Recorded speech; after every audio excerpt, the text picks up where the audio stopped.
penuhi dengan kasih-Mu. Diam di hadirat-Mu.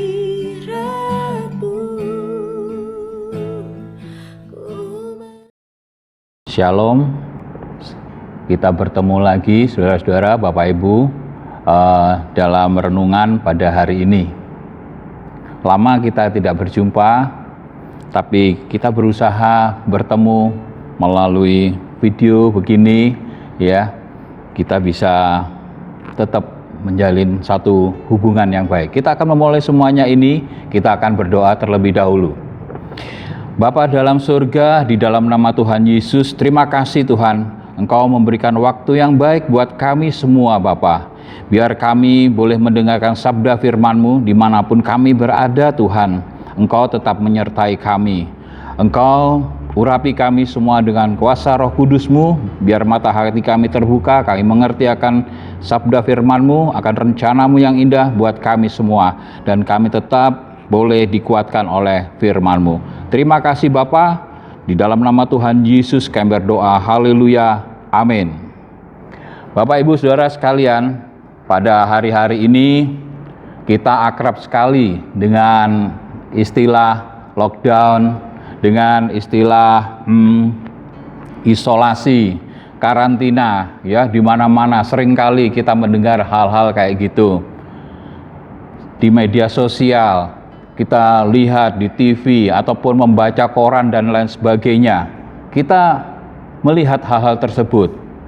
Nah, lockdown berarti secara harfiah itu adalah dikunci, ya.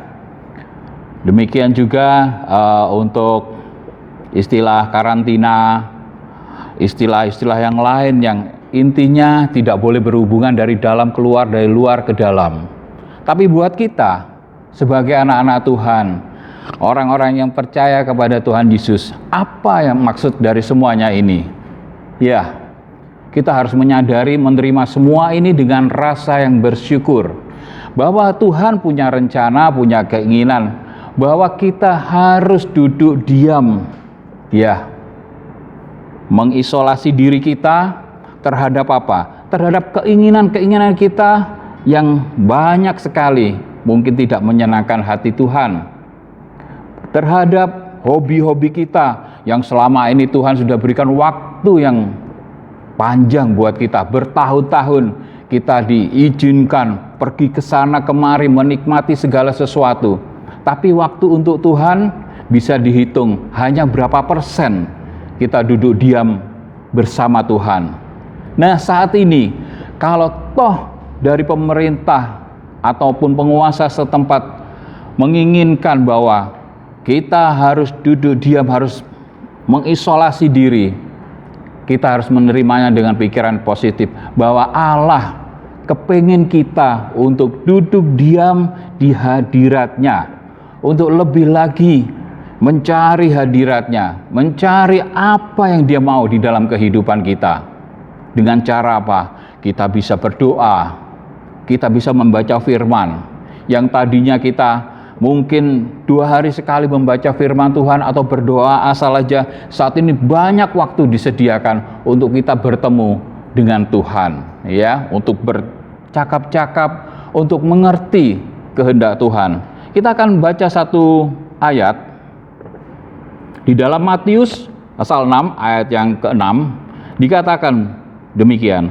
Tetapi jika engkau berdoa, masuklah ke dalam kamarmu, tutuplah pintu, dan berdoalah kepada Bapamu yang ada di tempat tersembunyi.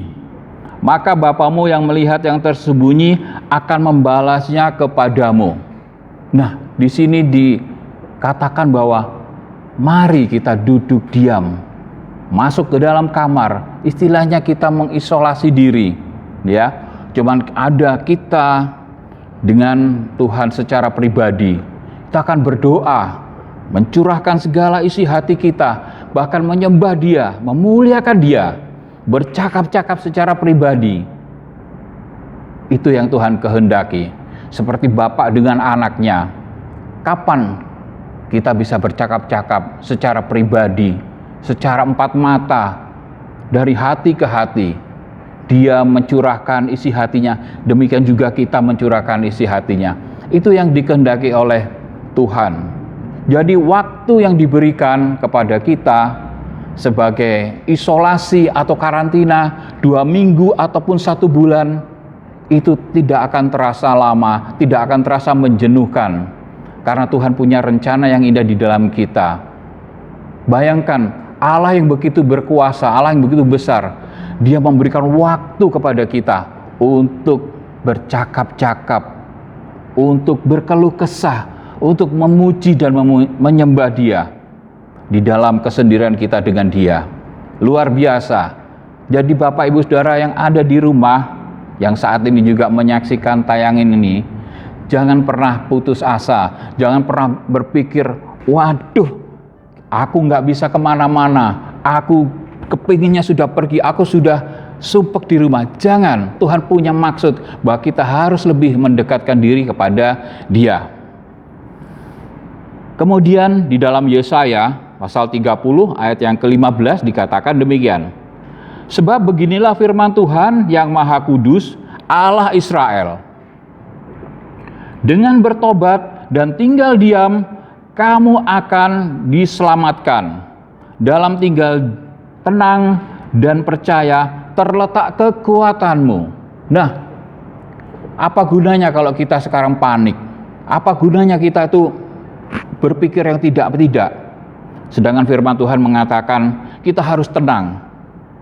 Karena di dalam ketenangan itu terletak kekuatanmu. Di dalam ketenangan itu kita bisa mendengar suara Tuhan, mendengar apa yang Tuhan kehendaki buat kita.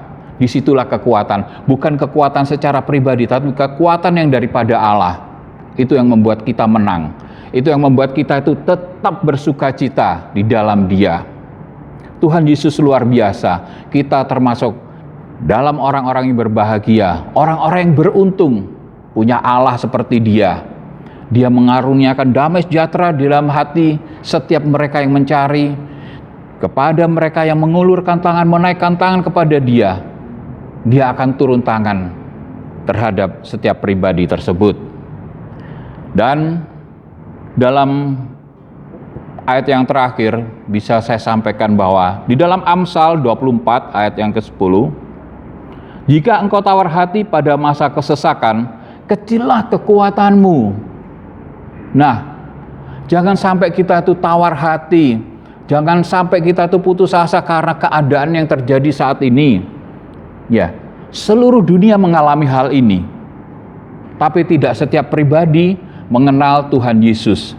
Dia yang memberikan kekuatan, Dia yang memberikan pengharapan yang sungguh, Dia yang memberikan nasihat buat kita semua.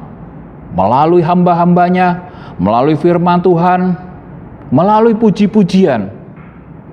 Nah, saat yang indah ini, Tuhan izinkan memang terjadi keadaan seperti ini, supaya kita lebih mendekatkan diri lagi kepada Allah, mendekatkan diri lagi kepada Dia, lebih banyak waktu kita untuk menyembah dan memuliakan Dia, agar kita semakin hari semakin dikuatkan oleh kebenaran firman Tuhan.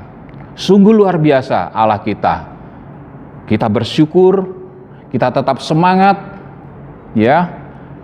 Kita patuhi apa yang menjadi perintah dari pemerintah, untuk kita menjaga jarak, kita cuci tangan, menjaga kebersihan dan lain sebagainya. Kita lakukan dengan hikmat yang daripada Tuhan. Dan kita tetap memuji, memuliakan Dia. Jangan pernah putus asa. Jangan pernah tawar hati menghadapi semuanya itu. Kita tidak sendiri. Tuhan Yesus menyertai kita semua. Demikian renungan yang dapat saya sampaikan pada saat ini. Saya berdoa bisa memberkati semua yang mendengarkan, bisa menguatkan setiap kita, dan kita tetap memuji, memuliakan Dia. Kita tetap memandang kepada Tuhan Yesus, fokus kepada Dia, sehingga kemenangan itu boleh menjadi milik kita. Tuhan Yesus memberkati. Kita akan berdoa. Bapa di dalam surga, terima kasih untuk firman-Mu pada saat ini Tuhan. Biar kami lebih lagi mencari hadirat-Mu Bapa. Biar kami lebih fokus lagi kepada Engkau Tuhan. Karena Engkau yang memberi kekuatan. Engkau yang memberikan pertolongan buat kami semua. Janji-Mu ya dan amin. Terima kasih Bapa. Biar semua yang terjadi dalam hidup ini Tuhan, kami bawa di bawah kaki-Mu. Engkau yang menolong kami. Kami percaya Engkau tidak tinggal diam. Dan kami berharap Tuhan, biar kami tetap diteguhkan, iman harap kasih kami semakin diperkuat dari hari ke hari. Terima kasih Bapa. Di dalam nama Tuhan Yesus kami berdoa. Haleluya. Amin.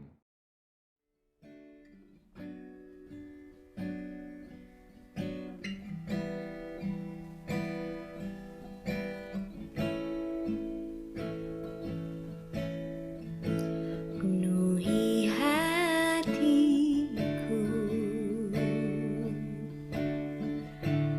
dengan hadir-Mu.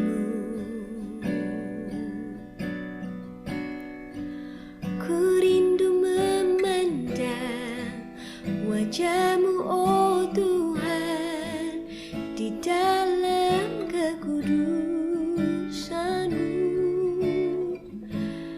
Bawaku dekat dalam hati-Mu.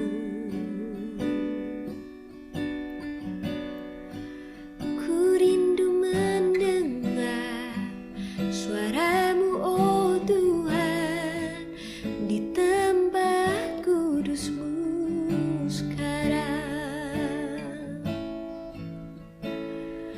Ku rasakan kasih-Mu dan indahnya kekudusan-Mu, penuhi dengan kasih-Mu. Diam di hadirat-Mu, ku mengangkat tanganku dan ku bersyukur menyembah-Mu, penuhi dengan kasih.